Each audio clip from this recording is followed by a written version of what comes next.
What happens when three guys stand around a barbecue cooker and decide how they want to give back to the community? I'm here today with the founders of Ribstock, talking about the saucy details on how it all began, with Kenny Engelmeyer, Steve Gehring, and Jeff Gehring to talk about the history of Ribstock and how it all began, and has now turned into one of Omaha's premier barbecue festivals. Join us today for this episode of the Saucy Details.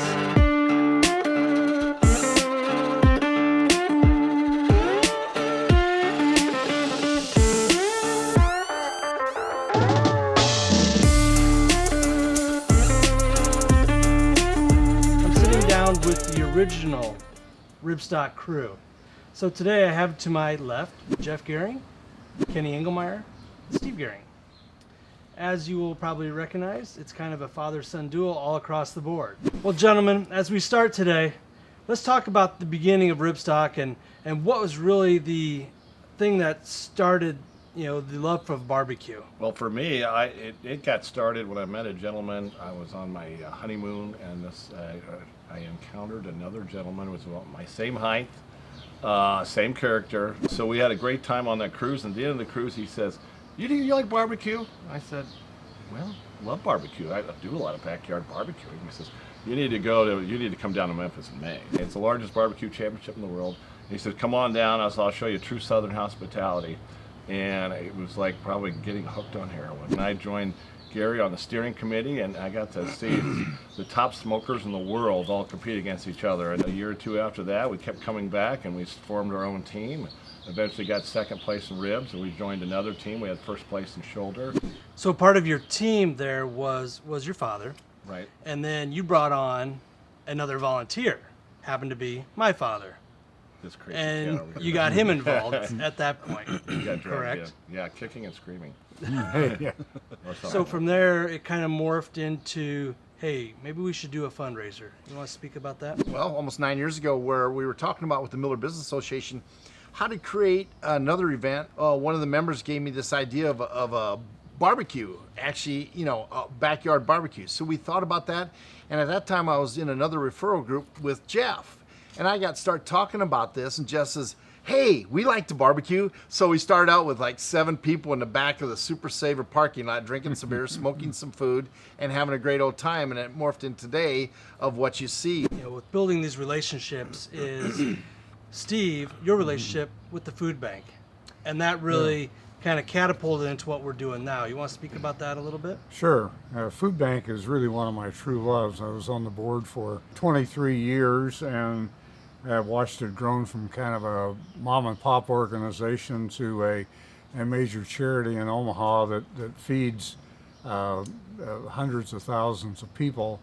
And it's just been a wonderful partnership between the food bank and Ribstock to be able to raise some money for them. So Dad, let me ask you this question.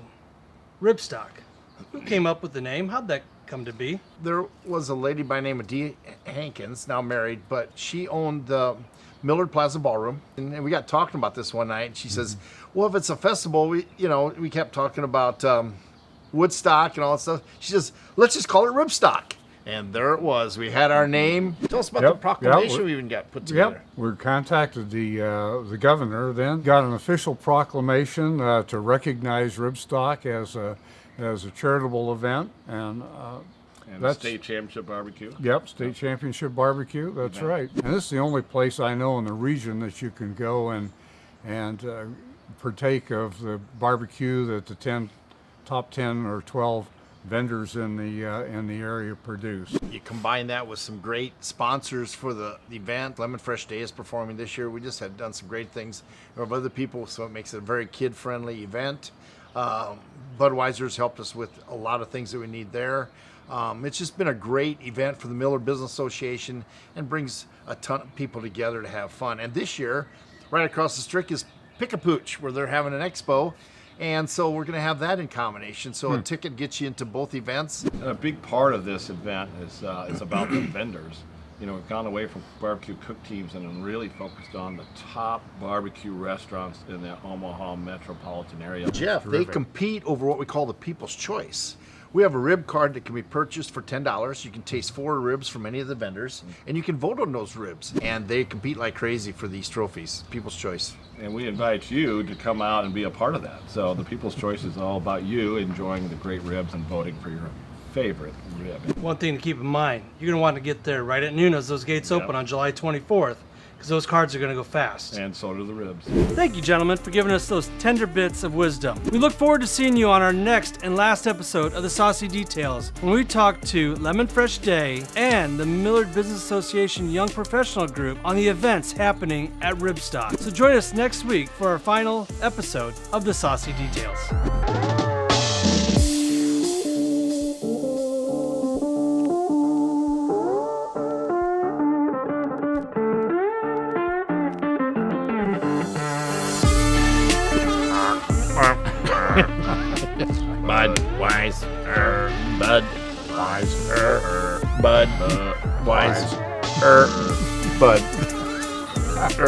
Like us on Facebook and share this video with your friends and family.